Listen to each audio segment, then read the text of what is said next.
ফুলকপি আপনার যদি পছন্দের খাবার হয়ে থাকে তাহলে এই রেসিপিটি তো আপনার জন্য বটেই।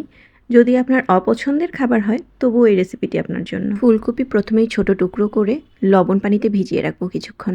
তারপর অল্প একটু তেলে শুধুমাত্র মরিচ গুঁড়ো দিয়ে খানিকক্ষণ ভেজে নেব। সাথে একটা টমেটোও দিয়ে দিচ্ছি। এবারে পেঁয়াজকে ব্রাউন করে ভেজে নেব।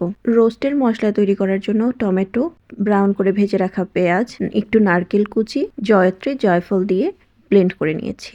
এখন যে প্যানটাতে পেঁয়াজ ভেজেছিলাম সেই প্যানটাতেই আদা বাটা, রসুন বাটা, এলাচ, দারচিনি, তেজপাতা, জিরা গুঁড়া, মরিচ গুঁড়া এবং লবণ দিয়ে দিচ্ছি। আর দিচ্ছি ব্লেন্ড করে রাখা মশলা।